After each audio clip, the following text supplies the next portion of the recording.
Konflik berasal dari bahasa Latin yang berarti configere atau saling memukul atau juga saling menjatuhkan. Dan menurut Kamus Besar Bahasa Indonesia, konflik dapat diartikan sebagai sebuah pertikaian, perselisihan, ataupun pertengkaran. Dan konflik itu sendiri secara istilah berarti adalah kondisi di mana adanya pertikaian atau perselisihan antar golongan maupun antar individu, baik antar golongan dengan individu maupun individu dengan golongan juga, yang mana ini dapat terjadi bila mana adanya suatu perbedaan dalam hal tujuan, pendapat, kebutuhan, dan juga nilai-nilai yang dianut. Dan konflik ini dapat terjadi biasanya dalam interaksi antagonis yang mana satu pihak berusaha untuk menjatuhkan atau menyingkirkan pihak lawan yang diduga sebagai ancaman dalam perbedaan tujuan, nilai, dan juga pendapat mereka. Kenyataannya, konflik juga dapat dimengerti sebagai suatu proses sosial di mana individu-individu maupun kelompok-kelompok yang ada berusaha mengesampingkan pihak lain dengan cara menghancurkan dan membuat tidak berdaya. Wujud konflik yang paling nyata yaitu perang bersenjata, di mana antar bangsa dan antar suku saling bertempur dengan menghancurkan atau membuatnya tidak berdaya.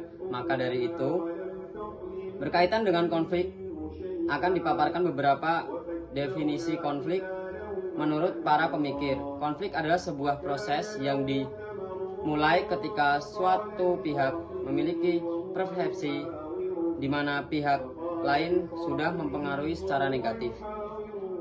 Sesuatu yang telah membuat kepedulian akan kepentingan bersama.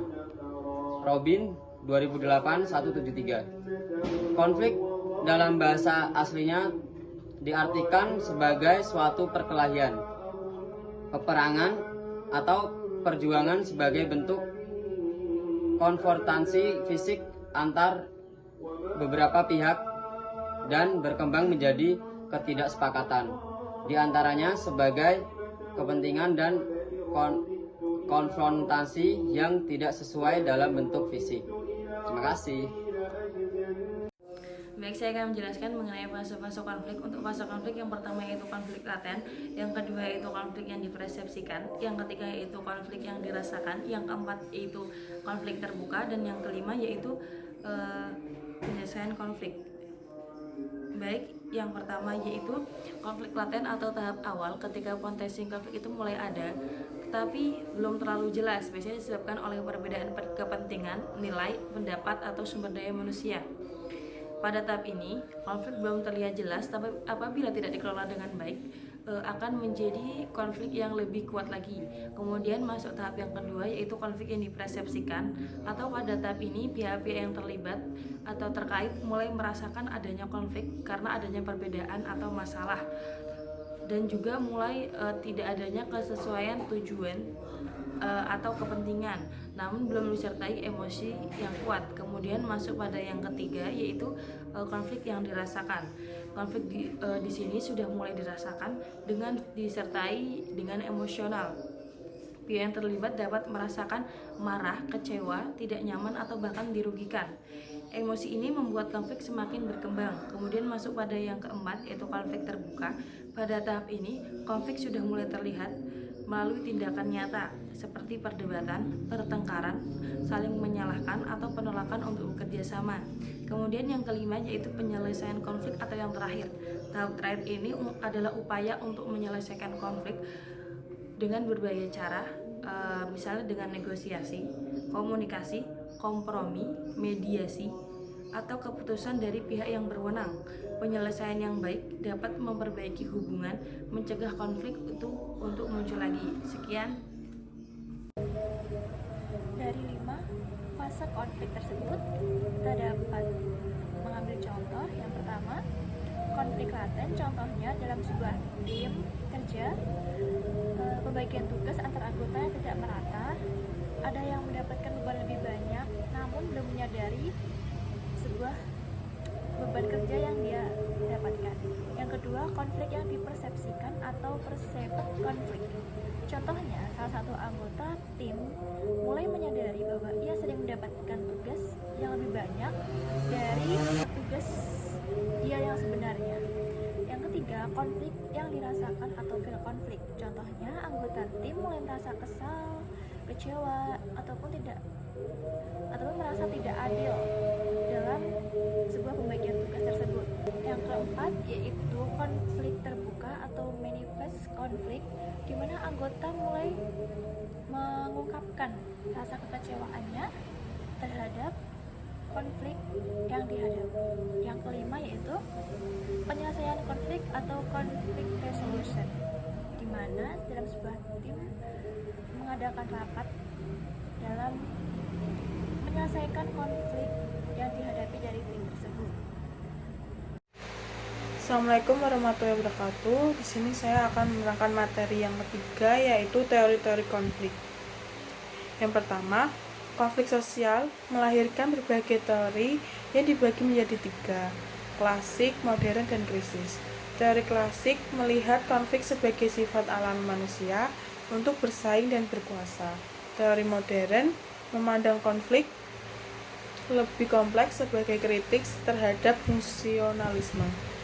Sementara itu, teori krisis menekankan peran ilmuwan dalam mengkritik ketidakadilan dan melawan dominasi kekuasaan.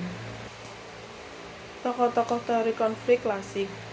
Yang pertama, teori konflik menurut Polybius menyatakan bahwa konflik merupakan fakta sosial yang muncul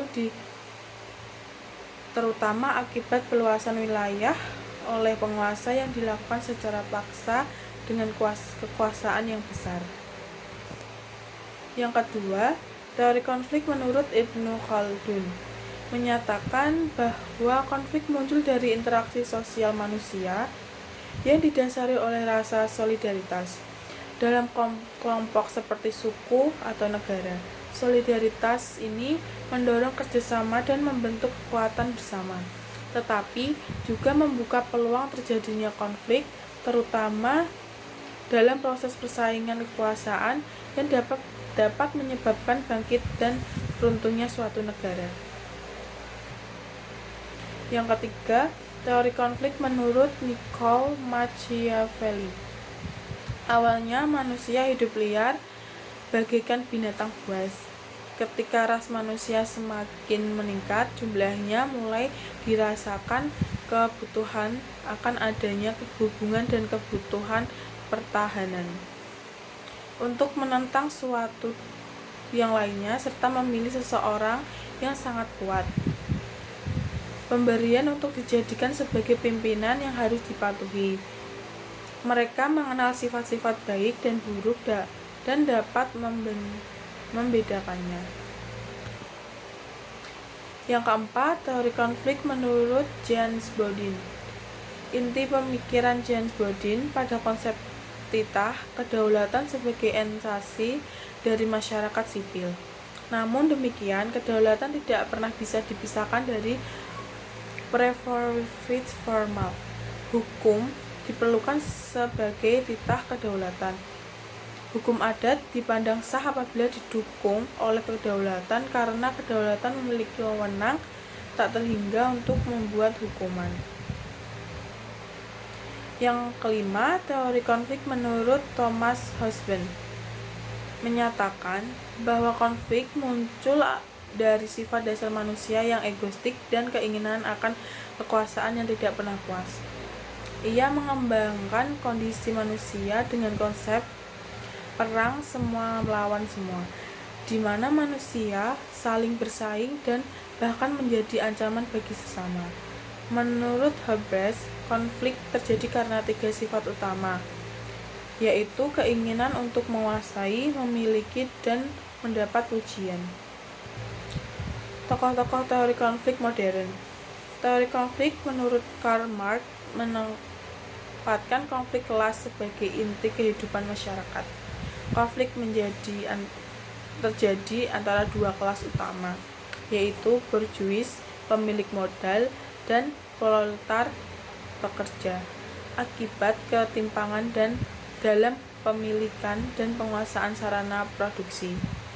Marx menjelaskan bahwa sistem kapitalisme membuat borjuis mengeksploitasi proletar demi keuntungan, sehingga menimbulkan ketidakadilan dan penindasan. Seiringnya waktu, proletar akan menyadari kondisi tersebut dan melakukan perlawanan atau revolusi untuk menghapus sistem kelas dan menciptakan masyarakat tanpa kelas. Dengan demikian, konflik menurut Marx bukan hanya masalah sosial, tetapi juga menjadi pendorong perubahan dan perkembangan masyarakat. Terima kasih. Wassalamualaikum warahmatullahi wabarakatuh. Halo, saya Laili Nur Intasari. Saya akan melanjutkan tema teori konflik dari Mbak Seva. Yang pertama, ada teori konflik Rick Mills. Rick Mills adalah seorang sosiolog Amerika yang membahas konflik sosial dengan mengkritik sistem sosial modern. Menurutnya, dalam masyarakat modern terdapat ketimpangan kekuasaan yang dikuasai oleh 3 kelompok elit. Kelompok elit ini menguasai 3 bidang utama, yaitu bidang militer, bidang ekonomi, bidang politik. Akibatnya, banyak pekerja atau masyarakat biasa mengalami alienasi atau keterasingan karena sistem kapitalisme dan birokrasi modern. Mills sejalan dengan teori Marx dan neo-Marxis dalam melihat bahwa struktur sosial dapat mempengaruhi kepribadian manusia dan dapat dimanfaatkan untuk mengendalikan masyarakat melalui media. Namun, berbeda dari Marx, Mills tidak sepenuhnya menyalahkan kepemilikan pribadi sebagai sumber utama masalah sosial. Kedua, pandangan Jonathan Turner tentang teori konflik. Jonathan Turner mengkritik teori konflik dengan menyebutkan 3 masalah utama. Yang pertama, tidak ada definisi konflik yang jelas, sehingga sulit menentukan apa yang dimaksud dengan konflik. Kemudian, unit analisis tidak jelas. Apakah konflik terjadi pada tingkat individu, kelompok, organisasi, atau antar negara? Kemudian, konflik sering dianggap bagian dari teori fungsionalisme, sehingga sulit dipisahkan dari teori tersebut. Turner melihat konflik sebagai proses interaksi sosial yang melibatkan pertentangan atau kekerasan antara 2 pihak atau lebih. Konflik biasanya muncul karena ketidakseimbangan pembagian kekuasaan dalam masyarakat. Kelompok yang tidak memiliki kekuasaan akan mulai mempertanyakan legitimasi kekuasaan kelompok yang berkuasa, sehingga akhirnya muncul konflik terbuka antara kelompok berkuasa dan tidak berkuasa. Ketiga, latihan pemahaman. Materi ini juga meminta mahasiswa untuk dapat menjelaskan kembali teori konflik dari beberapa tokoh penting, yaitu Polybius, Ibnu Khaldun, Niccolo Machiavelli, Jean Bodin, Thomas Hobbes, Karl Marx, Max Weber, George Simmel, Lewis Althusser, Ralph Dahrendorf, Randall Collins, Rick Mills, dan tujuan agar mahasiswa memahami perkembangan teori konflik dari tokoh klasik hingga modern. Keempat, penilaian pemahaman materi. Tingkat penguasaan materi dihitung dengan rumus. Tingkat penguasaan sama dengan jumlah jawaban atau jumlah soal dikali 100. Kategori hasil, misal 90 dikurang 100 sangat baik. Kemudian 80 dikurang 89 baik. 70 dikurang 79 sama dengan cukup. Kurang 70 sama dengan kurang. Jika nilai mencapai 80% atau lebih, maka dapat melanjutkan ke materi berikutnya. Yang kelima, ada istilah penting atau glosari. Beberapa istilah penting dalam materi ini: solidaritas, rasa kebersamaan dan kesatuan dalam kelompok, paradigma ganda, adanya beberapa cara pandang atau teori dalam memahami suatu fenomena sosial, alienasi, perasaan terasing dari pekerjaan atau masyarakat, skilled labor atau tenaga kerja yang memiliki keterampilan khusus, post-kapitalisme, kondisi masyarakat setelah sistem kapitalisme, kepentingan manifest atau kepentingannya didasari oleh individu atau kelompok, proletariat industri, yaitu kelompok buruh yang tidak memiliki alat produksi. Jadi kesimpulan singkat untuk menutup video ini adalah teori konflik menjelaskan bahwa konflik sosial muncul karena ketimpangan kekuasaan, kepentingan, dan sumber daya dalam masyarakat. Rick Mills menekankan dominasi kelompok elit dalam bidang militer, ekonomi, dan politik yang dapat menimbulkan ketidakadilan dan konflik dengan kelompok yang tidak memiliki kekuasaan. Terima kasih. Memasuki pembahasan yang terakhir, yaitu pembahasan tentang referensi yang kami gunakan dalam bahan diskusi pada tugas kali ini. Jadi untuk literatur yang kami gunakan, kami mengambil referensi dari buku yang berjudul Manajemen Konflik yang ditulis oleh beberapa ahli. Secara umum, buku ini membahas tentang bagaimana konflik itu terjadi dalam sebuah kehidupan, terutama dalam sebuah organisasi. Dijelaskan bahwa konflik itu sebenarnya hal yang wajar karena setiap individu pasti memiliki perbedaan baik dari segi kepentingan, persepsi, maupun cara berpikir. Selain itu, dalam buku ini juga dijelaskan bahwa konflik tidak selalu berdampak negatif. Konflik dapat berdampak positif jika dikelola dengan baik. Konflik justru bisa memberikan dampak yang positif seperti meningkatkan kreativitas, kualitas dalam pengambilan sebuah keputusan. Kemudian dalam buku ini juga membahas mengenai tahapan konflik serta pentingnya manajemen konflik agar hubungan antar individu tetap terjaga dan tujuan organisasi dapat tercapai. Jadi, literatur ini sangat relevan untuk menunjang materi yang kami bahas karena mengandung definisi konflik, fase konflik, dan juga teori konflik. Demikian pembahasan yang dapat kami sampaikan mengenai tugas manajemen konflik pada pertemuan kali ini. Semoga adanya tugas ini dapat menambah pemahaman kita semua terkait materi yang telah kami bahas. Sekian dari kami, kelompok 3 mengucapkan terima kasih. Assalamualaikum warahmatullahi wabarakatuh.